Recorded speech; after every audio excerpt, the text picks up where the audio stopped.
Hello, আসসালামু আলাইকুম। সুপ্রিয় এসএসসি শিক্ষার্থীরা, আমি মোহাম্মদ রাজীব হোসেন আছি উদ্যম একাডেমির পক্ষ থেকে। আজকে আমরা পদার্থবিজ্ঞানের অষ্টম অধ্যায় নিয়ে আলাপ আলোচনা করব।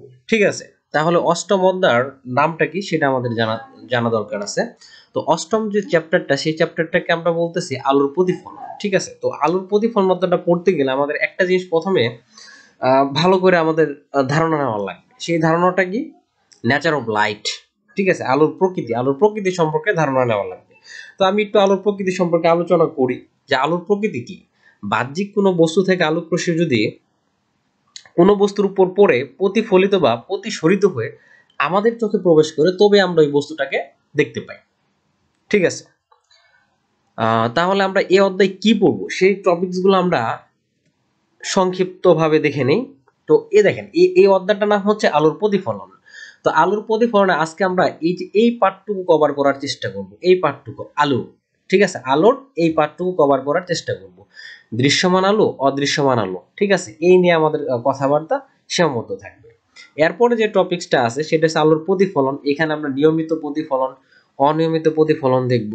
তারপরে আমরা দর্পণ বা আয়না পড়ব। এই দর্পণ বা আয়না আবার দুই প্রকার: সমতল দর্পণ, গোলীয় দর্পণ। হ্যাঁ, এগুলোর বিভিন্ন ধরনের ডেফিনেশন আছে, সংজ্ঞা আছে। তারপরে এগুলা কিভাবে কাজ করে সেগুলো আমরা দেখব। তারপরে গোলীয় দর্পণ, এই গোলীয় দর্পণকে আবার দুই ভাগে ভাগ করা যায়। একটি হচ্ছে উত্তল দর্পণ, অপরটি হচ্ছে কি অবতল দর্পণ। তো এগুলার ডেফিনেশন বা সংজ্ঞা যেটাই বলেন আমরা ওগুলা শিখবো। সাথে সাথে এগুলার বিভিন্ন চিত্র আছে, সেই চিত্রগুলা শিখবো। কেননা এই চিত্রগুলো এসএসসি পরীক্ষায় বড় নাম্বারে আঁকতে বলে, ড্র করতে বলে। ঠিক আছে, তো এই জিনিসগুলো আমরা শিখবো। তারপরে আছে সবার লাস্ট যে টপিকসটা, সেটাকে বলবো আমরা বিবর্ধন। যে বিবর্ধন কি, এইটাকে আমরা দুই ভাগে ভাগ করতে পারি, যে প্রতিবিম্বের দৈর্ঘ্য ও লক্ষ্য বস্তুর দৈর্ঘ্যের যে অনুপাত, সেটাকে আমরা কি বলবো? বিবর্ধন বলবো। ঠিক আছে, তো আমরা এক নজরে দেখে নিলাম আমরা আসলে আপনাদের জন্য এই অধ্যায় কি আছে। ঠিক আছে, চলেন আমরা এই প্রথম টপিকসটা নিয়ে কথা বলি। আচ্ছা, প্রথম টপিকসটা পড়তে গেলে আমাদের মনে আসে যে আলোর প্রতিফলন পড়বো, তাহলে আলো কি? ঠিক আছে, তাহলে আলো কি সেই জিনিসটা দেখা যাক। এখানে বলা আছে আলো এক প্রকার শক্তি যা আমাদের দর্শনের অনুভূতি যোগায়। আলোর বেগ মাধ্যমের উপর নির্ভরশীল। শূন্য মাধ্যমে আলোর বেগ 3 × 10⁸ মিটার পার সেকেন্ড, আর যদি সেটা সেন্টিমিটারে নেই তাহলে 3 × 10⁻10 সেন্টিমিটার পার সেকেন্ড। ঠিক আছে, এই যে আলোর বেগ, এই আলোর বেগ হয়েছে কি ধ্রুব একটা বেগ। ঠিক আছে, আপনি এই মহাবিশ্বের যে প্রান্তে যান না কেন, আলোর বেগ অলওয়েজ কি থাকবে? আলোর বেগ অলওয়েজ 3 × 10⁸ মিটার পার সেকেন্ড থাকবে। আর এইটা হইছে এক সেকেন্ডে সে কত মিটার, সে কতটুকু দূরত্ব অতিক্রম করতে পারবে? এক সেকেন্ডে সে 3 × 10⁸ মিটার দূরত্ব অতিক্রম করতে পারবে। এইটা পৃথিবীর বা মহাবিশ্বের যে কোনো কাঠামো থেকে এই আলোর বেগটা কি সেম। ঠিক আছে, তার মানে কি আলোর বেগটা, আলোর যে বেগ আছে এই আলোর বেগটা হইছে ধ্রুবক। ওকে, এখন এই আলোর বিভিন্ন তথ্য আছে, আমরা তথ্যে যাব না, এটা যখন ইন্টারমিডিয়েটে পড়বো তখন আমরা আলোর তথ্যে যাব। তো দেখেন এখানে বলা আছে আলোকে তড়িৎ চুম্বকীয় তরঙ্গ বলা হয়। ম্যাক্স প্লাঙ্কের মধ্যে সব ধরনের আলো তড়িৎ চুম্বকীয় ক্ষেত্রের প্রভাবে হয়ে থাকে, তাই আলোকে তড়িৎ চুম্বকীয় তরঙ্গ বলা হয়। তার মানে আমরা যখন বইটা পড়বো, বইয়ের ভেতর আমরা প্রথম পেজেই দেখবো আলো হচ্ছে বিদ্যুৎ চুম্বকীয় তরঙ্গ অথবা তড়িৎ চুম্বকীয় তরঙ্গ। আলোর ভেতরে থাকে ইলেকট্রিক ফিল্ড আর ম্যাগনেটিক ফিল্ড। ইলেকট্রিক ফিল্ড এবং ম্যাগনেটিক ফিল্ড পরস্পর 90 ডিগ্রি অ্যাঙ্গেলে থাকে। ইলেকট্রিক ফিল্ড আর ম্যাগনেটিক ফিল্ড যখন একে অপরের সাথে 90 ডিগ্রি অ্যাঙ্গেলে আলোড়ন তৈরি করবে, তখন আলোর প্রপাগেশনটা হবে ওই দুটার সাথে 90 ডিগ্রি অ্যাঙ্গেলে। ঠিক আছে, তো এইটাও খুব বড় একটা টপিকস। তো এটা আমরা এখানে খুব বেশি কথা বলবো না, জাস্ট আপনি একটু শুনে রাখেন আমরা কি বলতেছি। আচ্ছা, এখন দেখেন আমরা বলছিলাম যে আলোর দুইটা জিনিস নিয়ে কথা বলবো। ঠিক আছে, দৃশ্যমান আলো, অদৃশ্যমান আলো।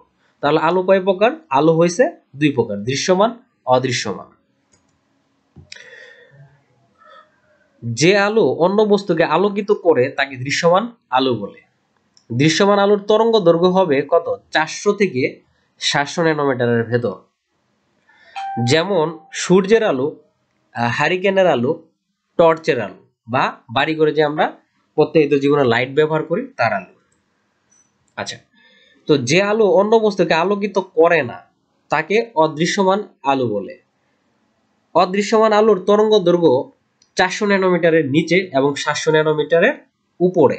যেমন হইতে পারে আল্ট্রাভায়োলেট, এক্স রে, গামা রে। তো এই এই কয়েকটা জিনিস, এই যে আলো দেখা যাচ্ছে বা দেখা যাচ্ছে না, ঠিক আছে, এগুলো না একটা স্পেকট্রাম তৈরি করা আছে। তো এই স্পেকট্রাম সম্বন্ধে আমরা একটু জানবো। স্পেকট্রামের বাংলা হইছে বর্ণালী। তো এই বর্ণালীটা কিভাবে কাজ করে আমরা যদি একটু দেখি। আচ্ছা, এইটা হচ্ছে একটা বর্ণালী, ঠিক আছে। তো বর্ণালীর আমরা দেখতেই পাচ্ছি যে এইখান দিয়ে একটা তীর চিহ্ন দেওয়া আছে এইভাবে, ঠিক তীর চিহ্নটা কি এইভাবে দেওয়া আছে, তাই না? তার মানে এই তীর চিহ্নটা এটাই বোঝাচ্ছে যে আমি এদিকে গেলে, এই যে আমার যে লেজার পয়েন্ট আছে, এই লেজার পয়েন্টের এদিকে গেলে কি বাড়বে? এনার্জি বাড়বে। এই যে বলছে ইনক্রিজিং এনার্জি, মানে কি এনার্জি বৃদ্ধি পাচ্ছে। অর্থাৎ আমি যদি আমার হাতের ডান দিক থেকে, মানে কার্সরটা এদিক থেকে এদিকে যায়, তার মানে এনার্জিটা বাড়বে। আবার ঠিক সেম ভাবে নিচে আরেকটা জিনিস বলা আছে, আরেকটা তীর চিহ্ন দেওয়া আছে এদিকে, এই যে কার্সরটা যেদিকে মুভ করাচ্ছি, এখানে বলা আছে ইনক্রিজিং ওয়েভলেন্থ। তার মানে আমি যখন আমার বাম হাতের বাম পাশ থেকে ডান পাশের দিকে এভাবে মুভ করব, তখন কি বাড়বে? তরঙ্গ দৈর্ঘ্য বাড়বে। আসলে এনার্জির সাথে তরঙ্গ দৈর্ঘ্যের যে সম্পর্ক, সেটা কি? ব্যস্তানুপাতিক, ঠিক আছে। তার মানে এই জায়গাটায় দেখেন তরঙ্গ দৈর্ঘ্য কিন্তু খুব কম, এই পোর্শনটুকুতে তরঙ্গ দৈর্ঘ্য খুব কম, এই জন্য এই পোর্শনটুকুতে এনার্জি বেশি। আর এই পোর্শনটুকুতে তরঙ্গ দৈর্ঘ্য বেড়ে গেছে, তাই তো? যেহেতু তরঙ্গ দৈর্ঘ্য বেড়ে গেছে, দ্যাটস মিন আমরা বলতে পারি এইখানে এনার্জি সবচেয়ে কম। আমি আগেই বলছি যে তরঙ্গ দৈর্ঘ্যের সাথে আমার যে এনার্জি আছে তার যে সম্পর্ক, সেটা কি? Inversely proportional. তার মানে কি? ব্যস্তানুপাতিক। ঠিক আছে, এটাও আমরা দেখব। তাহলে চলেন, এই যে এনার্জি ব্যাপারটা আসছে। তো এনার্জি কোন পাশে সবচেয়ে বেশি? এই পাশটাই সবচেয়ে বেশি, যেই পাশে তরঙ্গ দৈর্ঘ্য কম। তাহলে আমরা যদি এই পাশটা নোট করি বা খেয়াল করি, এই পাশে এনার্জিটা কিন্তু কম। এখন কেন কম? সেটা কিন্তু এই সূত্রের উপর নির্ভর করে। আমরা জানি ই সমান সমান এইচসি বাই ল্যামডা। হ্যাঁ, এইচ তো প্লাঙ্কের ধ্রুবক, আর সি বাই ল্যামডা, সিও তো ধ্রুবক। তার মানে ই এর সাথে ল্যামডা সম্পর্ক কি? ব্যস্ত অনুপাতিক। যখন এই ল্যামডাটা কি হবে? মিনিমাম হবে, তখন ইটা ম্যাক্সিমাম। তার মানে এইখানে ল্যামডাটা সবচেয়ে কম, আর এখানে ই এর মানটা কি? সবচেয়ে বেশি। আচ্ছা, আর এই তরঙ্গ দৈর্ঘ্য কিন্তু এই পাশটাই বেশি, তার মানে এখানে তরঙ্গ দৈর্ঘ্য ম্যাক্সিমাম, আর এখানে তরঙ্গ এনার্জি কত? মিনিমাম। আচ্ছা, আর এই সূত্রটা সম্পর্কে আমরা আমাদের রসায়ন বা বিভিন্ন জায়গায় আমরা দেখে আসছি আর কি। ঠিক আছে, কোনো একটা ক্লাসে এই সূত্র নিয়ে কথা বলবো। আচ্ছা, তো এই যে এই জিনিসটাকে বলা হয় আলোর স্পেকট্রাম। ঠিক আছে, স্পেকট্রাম সবচেয়ে ক্ষুদ্র পরিসরে থাকে গামারে। যখন কোনো কিছু আপনার সবচেয়ে ক্ষুদ্র পরিসরে থাকে, তখন তার আহ, রং হয় মোটামুটি বেগুনি টাইপের বা ভায়োলেট। ঠিক আছে, তো এইখান থেকে যখন আমরা সামনের দিকে এগোবো, তখন দেখবো এক্স রে। এই যে 0.01 ন্যানোমিটার থেকে 10 ন্যানোমিটার পর্যন্ত যে রেঞ্জ আছে, এই রেঞ্জটাকে আমরা বলতেছি এক্স রে। আর আমরা জানি এক্স রে দিয়ে কি হয়। এক্স রে দিয়ে বিভিন্ন ধরনের খাদ্যদ্রব্য শনাক্ত করা হয়, খাদ্যদ্রব্যটা নষ্ট হয়েছে কিনা। এক্স রে দিয়ে কি করা হয়? কোনো হাড় ভাঙছে কিনা। ঠিক আছে, আর আমরা হরহামেশায় যখন মেডিকেলে যাই, তখন হয়েছে কি আমাদের ডাক্তার এক্স রে করার পরামর্শ দেয় কোন অঙ্গে কোনো অসুবিধা আছে কিনা সেটা দেখার জন্য, বা কোনো ফ্র্যাকচার আছে কিনা হাড়ে সেটা দেখার জন্য। তাছাড়া হয়েছে দেওয়ালে বা অন্যান্য জায়গায় কোনো বিস্ফোরক পদার্থ আছে কিনা সেটা শনাক্ত করার জন্য এই এক্স রে ব্যবহার করি। আর বলে রাখা ভালো যে এই এক্স রে যে রেটা, এটা আবিষ্কার করছে কি? বিজ্ঞানী রনজেন। অনেকে এটাকে রন্টোজেনও বলে। আচ্ছা, আল্ট্রাভায়োলেট। আল্ট্রাভায়োলেট মানে কি? অতি বেগুনি রশ্মি। ঠিক আছে, আর ইনফ্রারেড, এই দুইটার মাঝামাঝি একটা আলোক রশ্মি চলে গেছে, তাই না? আমরা একটা রেঞ্জ নিছি এখান থেকে, এটাকে বলতেছি ভিজিবল লাইট। তার মানে মানুষ দেখতে পারে 400 ন্যানোমিটার থেকে 700 ন্যানোমিটারের আলোক রশ্মির ভেতরে, তাই তো? এই রেঞ্জের ভেতরে দেখতে পারে। এখন এই রেঞ্জের কম, এই 400 থেকে 400 কম, এটা 400 কম কারা? কে কোন কোন রশ্মি আছে? X ray, gamma. ঠিক আছে, এই গামারে কিন্তু সবচেয়ে বিপজ্জনক। ঠিক আছে, সবচেয়ে বিপজ্জনক একটা রে।